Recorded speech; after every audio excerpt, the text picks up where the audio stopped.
Сельское хозяйство часто включает в себя рытье земли.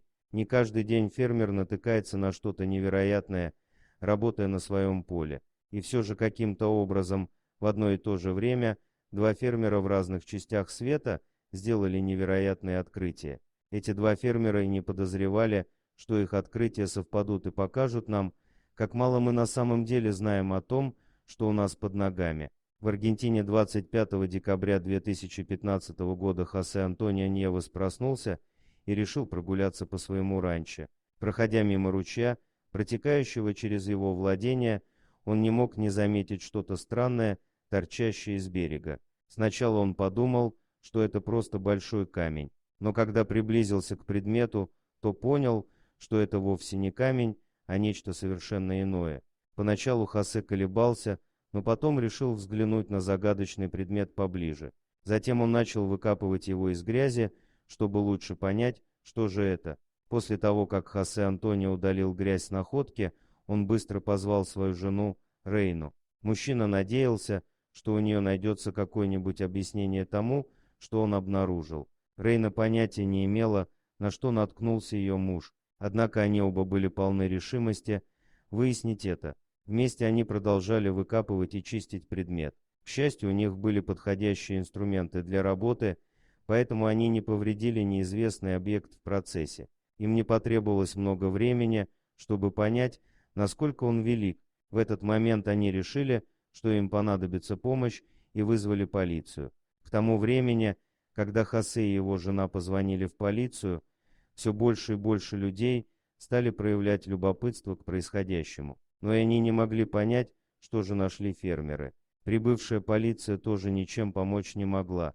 Первую подсказку смог дать пес, принадлежавший Хосе. Собаке не потребовалось много времени, чтобы заметить все происходящее и отправиться на место. Она сначала казалась ошеломленной и начала лаять, пока наконец не приблизилась к таинственному объекту. Это известный факт, что животные могут воспринимать вещи, которые недоступны для понимания людей. То, что собака вела себя так странно, доказывало, что это необычный камень.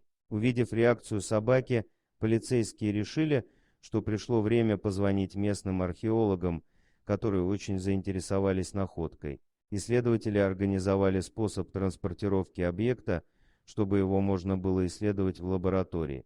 Правда, чтобы перевезти его, археологам пришлось сначала извлечь все из грязи.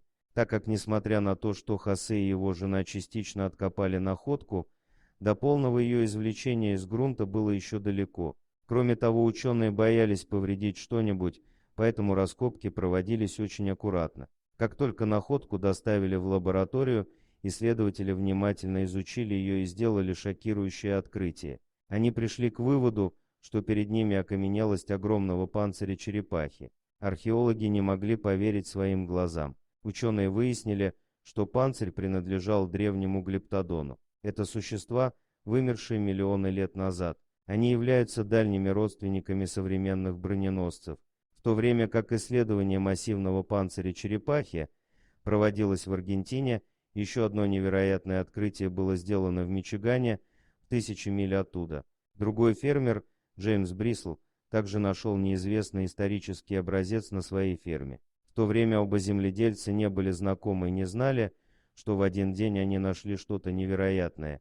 Они также, конечно, не могли знать, что оба их чудесных открытия в конечном итоге сведут их вместе. Однажды Джеймс Брисл искал лучшее место для прокладки газопровода на своей ферме. Он решил, что лучше всего начать с едва используемого соевого поля на его участке, и начал копать.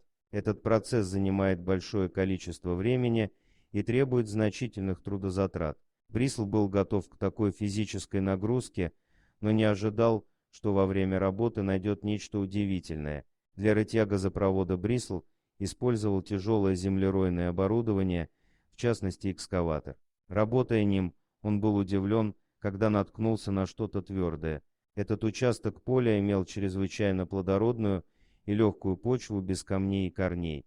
Поэтому, когда ковш ударился обо что-то твердое, фермер понял, что столкнулся с чем-то необычным. Чтобы не повредить оборудование, фермер вылез из экскаватора и принялся рыть вручную, пока не наткнулся на что-то твердое и гладкое. Вскоре Брисл догадался, что обнаружил кости, и та, что он держал в руках, была похожа на ребро. Но она определенно не принадлежала ни одному животному, которое могло жить в этом районе. К тому же она была слишком велика, чтобы принадлежать корове или лошади. В этот момент Брисл понял, что нашел нечто уникальное. Подозревая, что находка может оказаться значимой, он решил обратиться к своим знакомым, чтобы они помогли ему откопать все останки. В итоге получилось собрать целую команду, которая копала весь следующий день.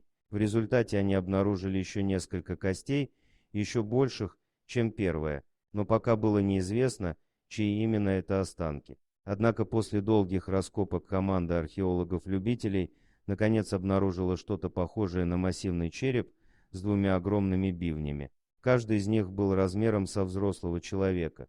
Всем было ясно, что они откопали останки какого-то слона, но вопрос остался открытым.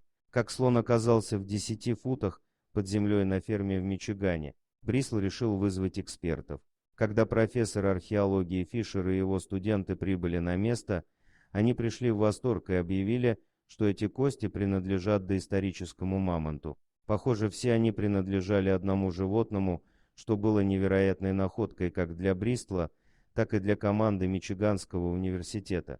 Дорогие друзья, если вам понравилось видео, поставьте лайк, а также подписывайтесь на канал, где найдете еще много интересного.